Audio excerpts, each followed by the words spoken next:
atas segala curahan nikmat dan karunia-Nya pada kesempatan subuh ini kita dapat bermuajahah di masjid yang mulia ini. Tidak lupa diucapkan taqabbalallahu minna wa minkum. Semoga amal ibadah kita diterima oleh Allah Subhanahu wa taala. Dan mudah-mudahan Allah menakdirkan kelak pada saat menjelang kewafatan kita semua, pada saatnya mudah-mudahan dalam keadaan husnul khotimah. Ikhwatul iman rahimakumullah. Menjelang Idul Fitri sudah menjadi kebiasaan banyak di antara kita yang melakukan mudik. Dan istilah mudik ini sebetulnya kalau dirunut dalam sejarahnya itu berasal dari bahasa Jawa. Pada era tahun 70-an banyak yang datang ke Jakarta, lalu mereka itu merantau, dan pada saat menjelang Idul Fitri itu mereka orang-orang Jawa itu mau pulang kampung. Maka ketika ditanya mau kemana, mulih dhisik, mau mudik dulu gitu ya. Mulih dhisik itu artinya pulang dulu gitu. Jadi mulih dhisik. Maka kemudian menjadi boominglah istilah ini dan akhirnya menjadi bahasa kita, dikenal dengan mudik. Dan kalau kita perhatikan, orang yang mudik itu mempersiapkan segala sesuatu, karena kan menempuh perjalanan. Dan banyak orang yang mudik kalau dari Jakarta ke Jawa itu kan lumayan ditempuhnya. Kalau dulu zaman jalan tol belum ada kan itu lama perjalanannya gitu. Beda kalau saya mudik itu karena dengan kampung saya itu hanya beda RW gitu. Dari RW 6 ke RW 7. Kehalangan Kususukan. Maka sangat dekat, tapi paling jauh sebetulnya. Karena selain dihalangi oleh Susukan gitu, di situ ada Kampung Madura. Jadi saya itu sangat jauh karena harus melewati Madura dulu. Nah, ikhwatul iman rahimakumullah, orang yang mudik itu mempersiapkan segala sesuatu. Bekalnya, fisiknya itu dipersiapkan. Mengapa? Karena akan menempuh perjalanan. Dan kalau kita perhatikan, orang yang mudik itu sudah tergambar bagaimana keceriaan dalam raut wajahnya. Mengapa? Karena akan bersua dengan keluarga, kerabat, terutama kalau masih ada ayah dan ibu kan, wah itu luar biasa senangnya. Kemudian juga kadang-kadang bawa oleh-oleh untuk sejumlah orang-orang yang disayangi, yang dicintai di kampung halaman. Nah, ikhwatul iman rahimakumullah, dan kadang juga mereka tidak mempedulikan bagaimana berdesak-desakannya di perjalanan, bau keringat, lamanya antrian, macet dan seterusnya. Pokoknya mudik lah gitu. Dan itu memang seninya, mudik itu seperti itu. Maka tergambar bagaimana keceriaan, kegembiraan pada saat mudik dengan persiapan yang luar biasa. Dan kalau kita perhatikan, ada orang yang mudik itu bukan atau tidak seluruh dengan anggota keluarganya. Ada yang mudik, saya zaman orang tua saya dulu, karena ayah itu dari Pekalongan, maka pada saat mudik kadang-kadang tidak dengan seluruh keluarga, anggota keluarga, tapi ayah saya sendiri. Karena berbagai macam pertimbangan, tahun ini yang mudik ke sana ayah saya sendiri saja. Maka pada akhirnya itu menyampaikan pesan-pesan. Di antaranya, nah ini kepada ibu saya, selama untuk ditinggalkan itu ini resiko untuk nafkah gitu ya, untuk dapur. Kemudian juga pada anak-anak ini untuk uang jajannya. Lalu kemudian juga suka memberikan pesan-pesan. Di antara pesan-pesannya, hati-hati kalau sudah masak dimatiin kompornya. Hati-hati kalau sudah tiba waktunya tidak ada aktivitas atau menjelang malam hari, jendela tutup rapat-rapat, pintu juga demikian. Jangan sampai ada orang yang masuk tanpa permisi. Itu memberikan nasihat-nasihat dan pesan-pesan begitu. Itulah gambaran bagaimana mudik di dunia. Tapi ingat bahwa ada mudik yang sesungguhnya, yaitu mudik ke kampung halaman akhirat. Di mana kata Allah, inna lillahi, sesungguhnya kita ini adalah milik Allah, wa inna ilaihi roji'un, dan kita semua hanya kepadanya lah akan kembali. Maka ikhwatai iman rahimakumullah, inilah yang harus kita jadikan nasihat dalam melihat momen mudik begitu. Karena ada mudik yang sesungguhnya, yaitu ke kampung halaman akhirat. Di mana ikhwati iman rahimakumullah, kalau kita mudik di dunia, yang mudik seminggu kira-kira bekalnya untuk berapa lama? Untuk seminggu. Kalau kita mudik ke kampung halaman di dunia, melakukan perjalanan, menempuh perjalanan untuk 1 bulan, tinggal di sebuah tempat, bekalnya 1 bulan. Kalau untuk 2 bulan, 2 bulan. Tapi kalau perjalanan mudik ke akhirat, kira-kira butuh berapa bekal? Berapa lamanya? Berapa panjangnya nanti kita di sana? Selamanya. Berarti perlu sejumlah bekal seperti apa yang harus kita siapkan. Nah, inilah ikhwatul iman rahimakumullah yang patut kita renungkan bersama. Dan mudik ke negeri akhirat itu adalah sesuatu hal yang pasti dan tidak bisa dipungkiri.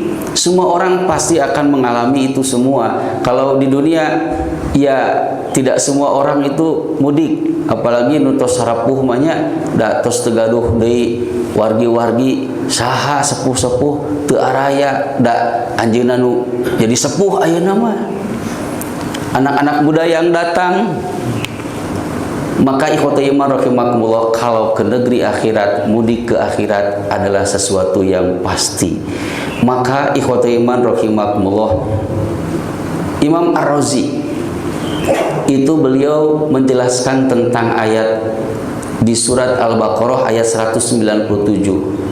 A'udzubillahi minasyaitonirrajim, wa tazawwadu, dan berbekalah kalian. Fa inna khairaz zadi taqwa. Akan tetapi bekal yang paling baik itu adalah takwa. Maka bekal ketakwaan adalah bekal yang menyertai bekal-bekal dunia. Karena kata beliau tentang ayat ini, innal insana lahu safaron, sesungguhnya bagi manusia itu akan menempuh 2 perjalanan, memiliki 2 perjalanan. Yang pertama, safarun fid dunya, adalah safar menempuh perjalanan di dunia. Dan yang kedua adalah safarun minad dunya, yaitu menempuh perjalanan meninggalkan alam dunia. Fasafaru fid dunya la budda lahu min zad. Maka menempuh perjalanan di dunia itu membutuhkan perbekalan. Di antara bekalnya apa? At-ta'am, makanan, wasyarab, minuman.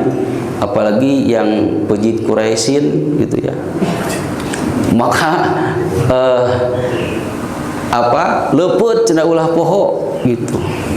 Tahuna gitu. Air untuk apa? Karena kalau kelaparan kan nanti bagaimana? Kemudian di antara bekal perjalanan di dunia itu adalah al-malbas, pakaian, bisi katirisan, bisi kapanasan, kendaraan, al-mal, sejumlah harta, uang, ATM kalau sekarang itu. Itulah perbekalan-perbekalan di dunia. Tapi ketika ikhwati rahimakumullah, pada saat kita menempuh perjalanan di dunia, lalu bekal kita habis, bekal kita hilang. Kalau di dunia dalam safar atau menempuh perjalanan di dunia, bekal habis atau hilang, bisa jadi ada orang yang iba. Ketika kemudian orang lain makan, membeli sesuatu di rest area, ada yang melihat kita dan mengetahui bahwasanya kita ini memang hilang barangnya atau habis. Pak, kunaon batur mah bala kecrakan cenah jarajan ari ieu nah cicing wae nu mawi cenah ieu teh abdi teh ical artosna dompetna. Maka kemudian tah ieu leupeut bagi dua, tah ieu tuangeun aya ti abdi mangga sok tong isin-isin.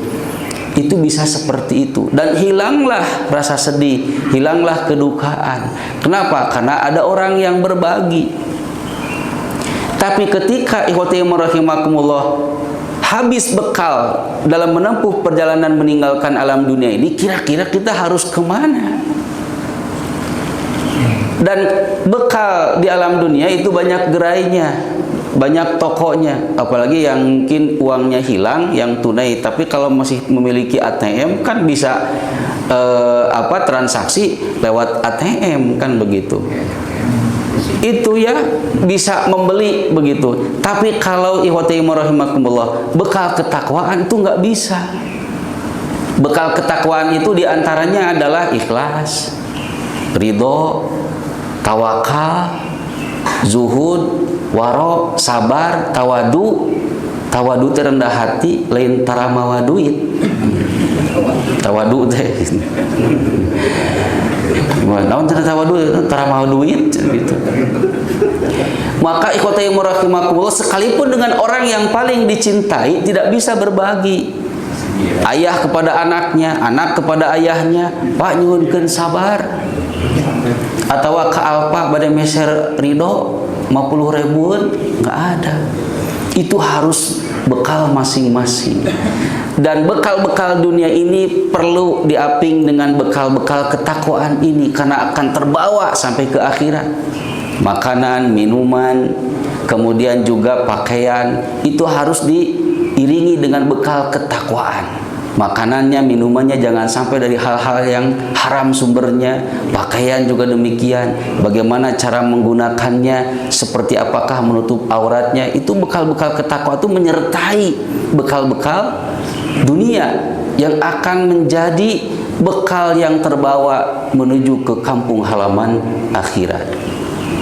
Maka ikhwati rahimakumullah, itulah gambaran tentang mudik di dunia dan mudik di akhirat. Maka fasafaru minad dunya, safar meninggalkan dunia pun labudda min zad. Ini membutuhkan bekal. Dan diantara bekalnya kata Imam Ar-Razi adalah ma'rifatullah, ma'rifat kepada Allah, memahami, mengetahui tentang eksistensi Allah, dari mana kita berasal, sedang apa kita di dunia, dan mau kemana pada akhirnya kita ini. Maka ikhwati rahimakumullah, itulah gambaran mudik. Dan kalau mudik di dunia itu tergambar bagaimana keceriaan. Kan begitu luar biasa senangnya, walaupun berdesak-desakan, walaupun harus macet antrian panjang.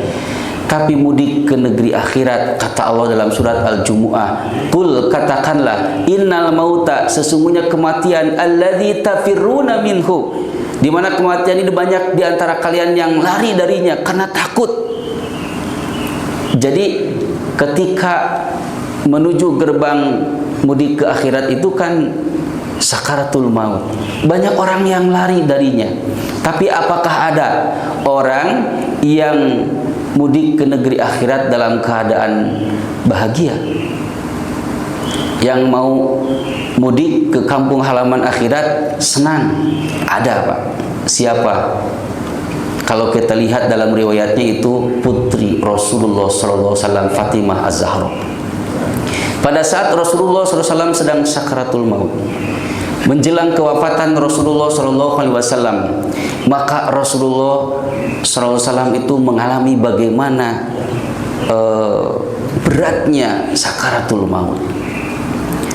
Lalu kemudian kan beliau berpesan gitu. Di antara pesan-pesannya itu adalah as-shalah, as-shalah. Salat, jaga salat gitu oleh kalian. An-nisa, an-nisa. Kaum wanita, kaum wanita, kaum ibu, jaga. Kemudian juga ummati, ummati, umatku, umatku. Beliau sangat berat meninggalkan umatnya. Nah, itu diantara hak bagi orang yang bertakwa juga menyampaikan pesan, mau wasiat, nasihat, silakan.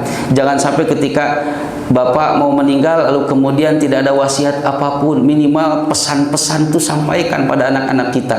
Teraskeun kebiasaan Bapak ke masjid teh gitu. Teraskeun kebiasaan Bapak sedekah teh. Teraskeun kebiasaan Bapak ngaos Al-Qur'an, pengajian di rumah, pengajian di masjid, itu siapkan. Lalu kemudian kalau ada sejumlah harta, silakan untuk berwasiat. Kalau Bapak meninggal dunia, ini untuk si A, ini untuk si B. Ngan kade imah nu gigireun, imah-imah tong dijual da eta mah nu batur. Nya nu batur piraku dijual. Maka ikhwatu iman rahimakumullah. Itulah pesan-pesan Rasulullah. Dan pada saat sedang beliau beratnya bagaimana menghadapi menjelang wafatnya beliau, maka kemudian Fatimah itu datang dan kemudian beliau memanggilnya, lalu membisikkan sesuatu kepada putri beliau. Maka pada saat Fatimah sedang sedih melihat bagaimana keadaan Rasulullah Sallallahu Alaihi Wasallam seperti itu, lalu ketika telah dibisikkan kepada Fatimah, maka Fatimah kemudian itu tersenyum.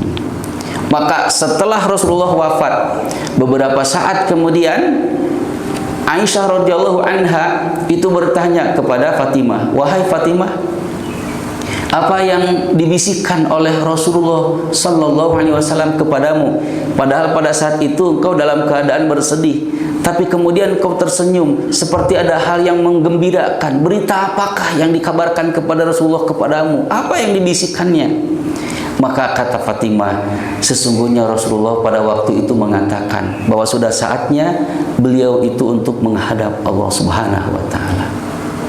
Dan yang akan pertama kali menyusul wafatnya Rasulullah di antara keluarganya adalah dirinya.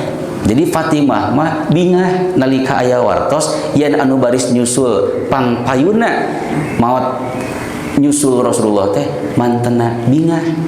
Cik kira-kira lamun bapak bingah moal eta bojo keur ngap-ngapan gitu di sauran bapak teh, "Pak ka dieu." Misalna gitu ieu mah saur Allah mamah teh rek maot ayeuna ngan cenah saur Allah kawartosan ge ka mamah isuk pageto nu baris nyusul mamah teh panggeulana di antara kulawarga teh bapak. Cik kira-kira rek seuri, rek senyum, rek reuwas. Sigana aya bahan, waduh, nyaan ieu teh gitu. Ikhwatu iman rahimakumullah. Tapi Fatimah itu luar biasa. Makanya kita harus berbenah dari saat ini. Mari kita berbekal, dan tidak ada bekal yang paling baik kecuali adalah bekal ketakwaan. Perbaharui terus evaluasi hati kita, amal-amal kita, maksimalkan dan selalu semangatlah dalam beribadah kepadanya. Kemudian juga ketika mudik di dunia itu direncanakan kan, sudah ada rencananya mau tanggal sekian, bahkan mungkin tiket sudah dipesan. Tapi kalau mudik ke negeri akhirat terus aya nu mesen gitu ti ayeuna kan tidak ada yang tahu gitu. Ada 3 rahasia yang berkaitan dengan mudik ke kampung halaman akhirat. Yang pertama, kita tidak tahu dengan cara apa oleh Allah akan diwafatkan. Yang kedua, kita tidak tahu kapan waktunya kita akan dipanggil untuk mudik ke kampung halaman akhirat. Dan yang ketiga, kita tidak tahu di belahan bumi mana kita akan diwafatkan oleh Allah Subhanahu wa taala. Tapi kata Allah Subhanahu wa taala, seandainya Allah akan mewafatkan seorang hamba di sebuah tempat, maka Allah akan memberikannya kepada orang itu keperluan untuk datang ke tempat itu. Dan sekali-kali bahwa sesungguhnya mudik ke kampung halaman akhirat itu bukan karena tua, bukan karena sudah lanjut usia, bukan karena pula sakit, itu hanya wasilah saja, kecelakaan dan sebagainya. Tapi yang disebut dengan wafat atau kematian itu karena ajal, karena sudah saatnya. Pantesan we datang mengus kolot untuk itu. Da loba budak ngora oge ngora keneh jag-jag sehat maut gitu. Malah anu repot teu damang lami lebihkun ka parah sakitnya itu ditungguan kudu jag-jag. Nah ari nu parah jog sehat, ari anu jag-jag maut gitu. Pan aya nu kitu gitu. Malah teu sakedik ikhwati rahimakumullah, orang yang melaksanakan jihad sekalipun senjata sesuatu yang membahayakan dirinya, kalau belum saatnya diwafatkan oleh Allah tidak akan wafat. Makanya jangan gentar untuk berjihad fisabilillah. Tapi aya oge jalma nu keur cicing yang hareupan TV jol maut, aya nu keur calik maut, da calikna dina luhureun rel kareta api keur diuk maut aya kareta gitu. Nah, ikhwatul iman rahimakumullah. Jadi bukan karena sudah tua, bukan pula karena sakit, tapi karena sudah datang ajalnya. Idza jaa ajaluhum, jika telah datang saatnya tiba ajal kepada mereka, ya kepada kita, la yastakhiruna sa'atan wa la yastaqdimun. Maka tidak ada seorang pun yang dapat mengawalkan ataupun mengakhirkan datangnya kematian. Berbeda dengan sebagian para nabi dan rasul, ditawisan heula Pak bade pupus teh. Di antaranya adalah Nabi Musa. Nabi Musa itu kata Allah kepada malak Israel, datanglah kepada Musa dan sampaikanlah bahwa mau dicabut ruhnya. Maka kemudian kata malak Israel, punten abdi teh utusan Allah bade ayeuna nyabut ruh salira, bahasa bebas nama gitu.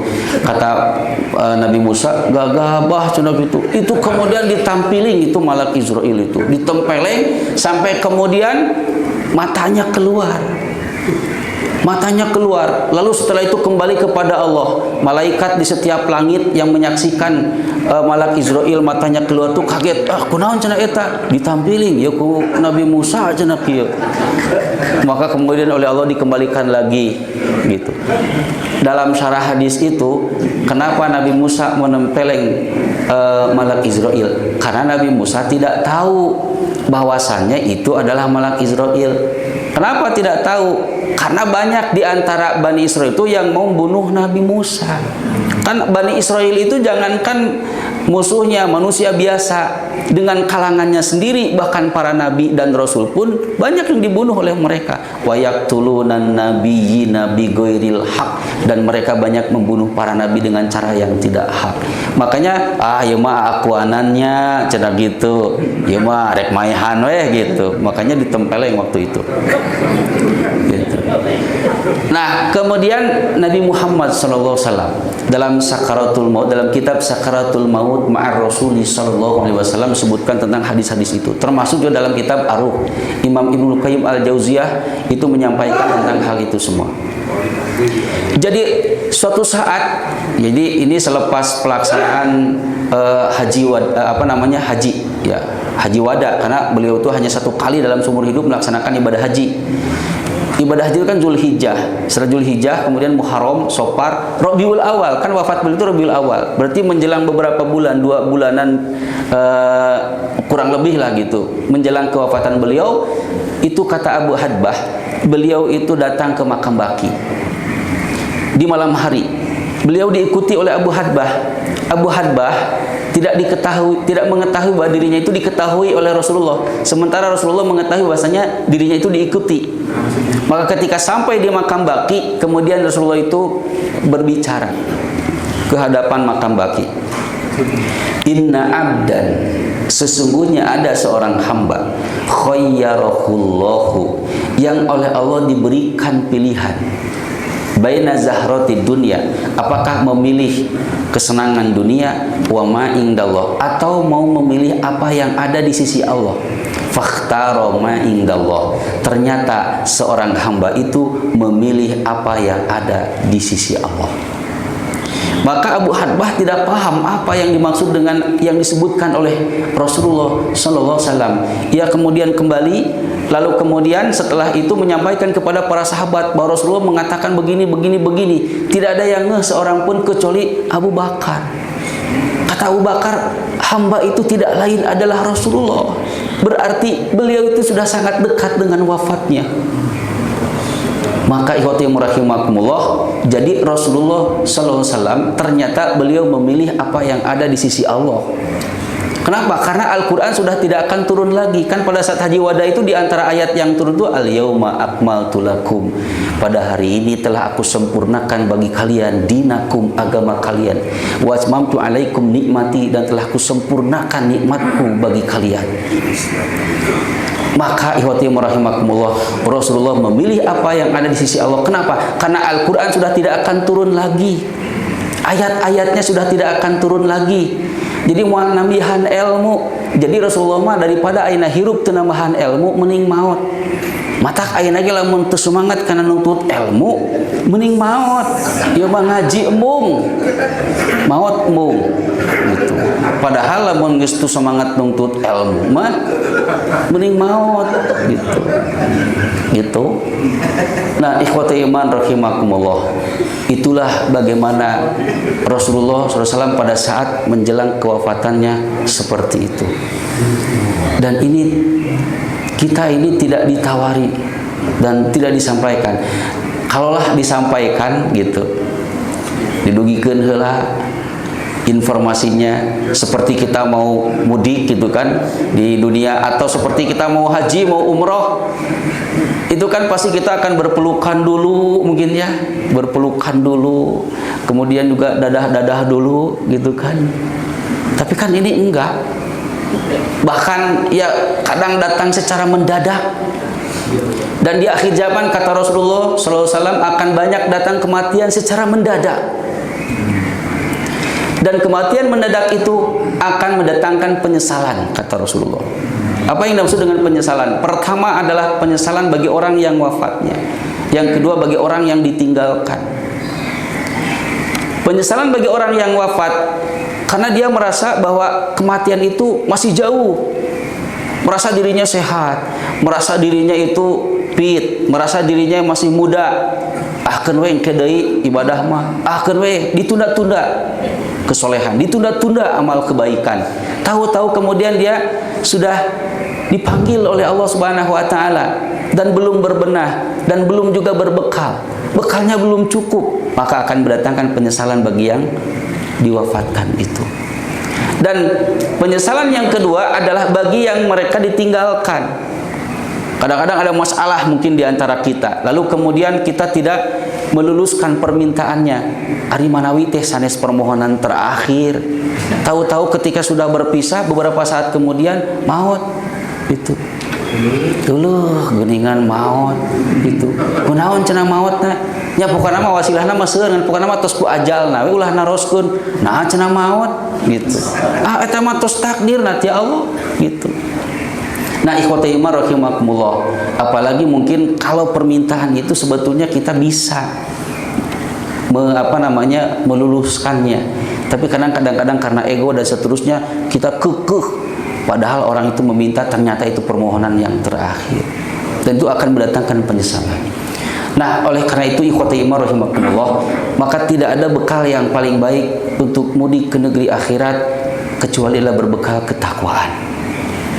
Maka ketika Allah Subhanahu wa taala mengutus malaikatnya untuk mengambil ruh seorang yang beriman yang sudah cukup bekalnya, dalam hadis riwayat Imam Ahmad itu disebutkan bahwasanya malak Israel itu akan datang, lalu kemudian akan menampakkan rupa yang sangat menyenangkan, dan bagi orang yang akan diwafatkan itu sudah bisa melihat malak Israel. Dan ini pengalaman pribadi, Pak. Pengalaman pribadi beberapa orang yang hendak sakaratul maut. Ada yang ketika sedang sakit lalu bisa ngobrol, dan pada saat ngobrol mengatakan, Pak Ustad abdi mah tos teu kiat pamiti sama hoyong maot ayeuna nya kumaha Allah weh cinta gitu.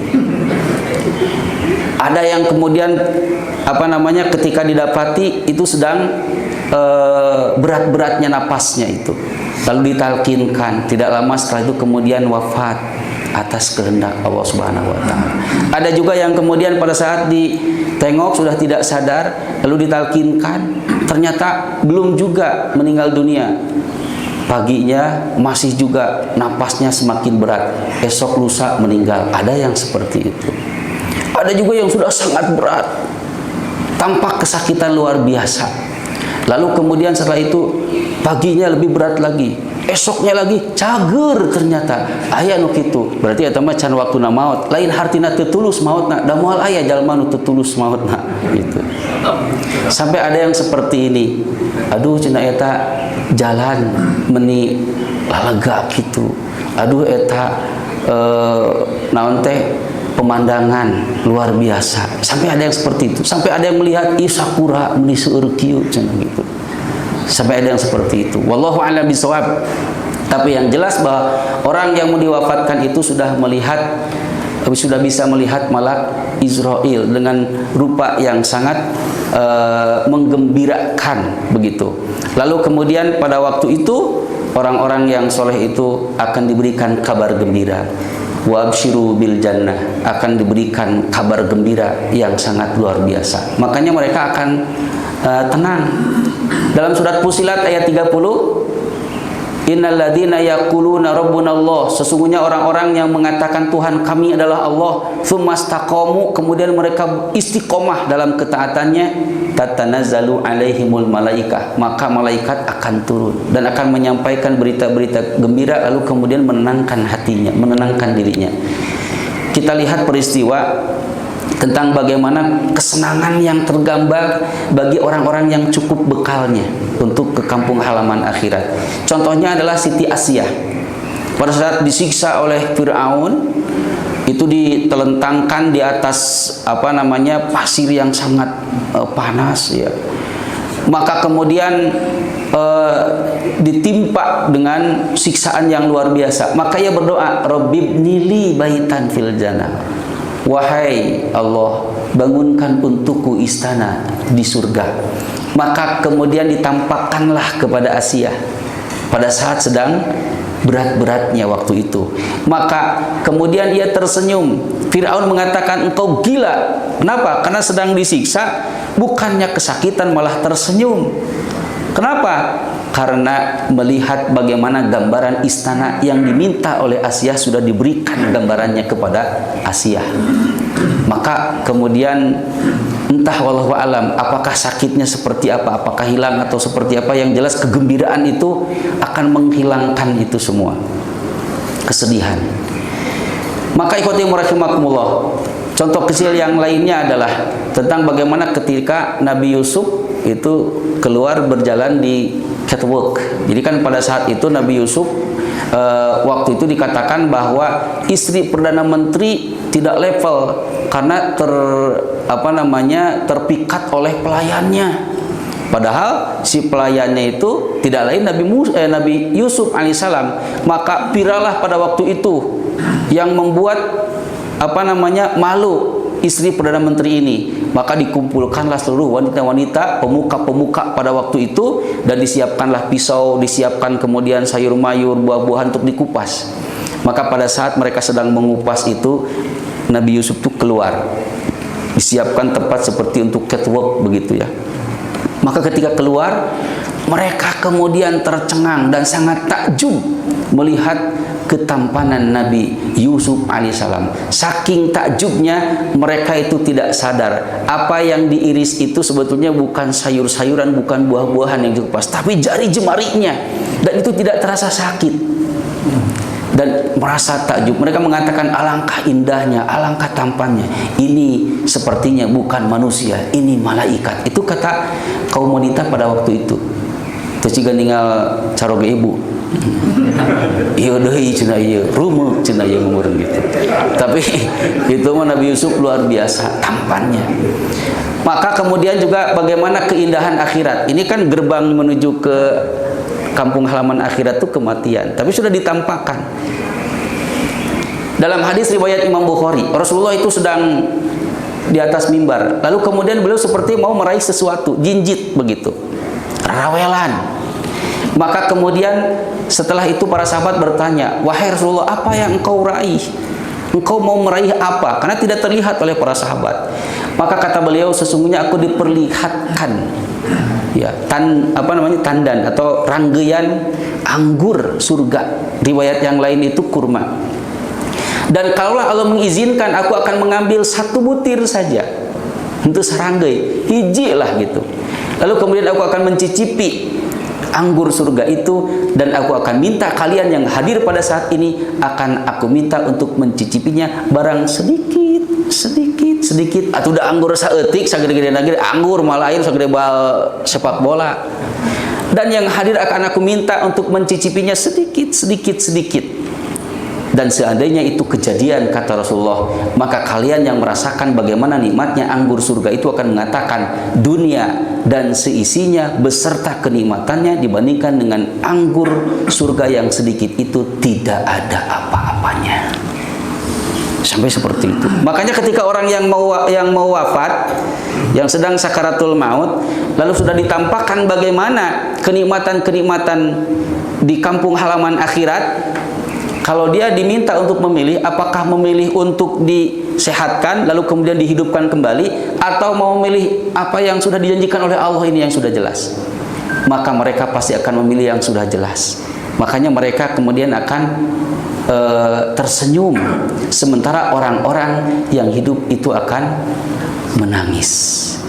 Dulu ketika kita lahir, maka kita yang menangis, mereka yang tertawa, tersenyum. Maka pada saat diwafatkan seorang hamba yang sudah cukup bekalnya untuk ke alam akhirat, maka ia yang tersenyum, sementara orang-orang yang hidup itu mereka menangisinya.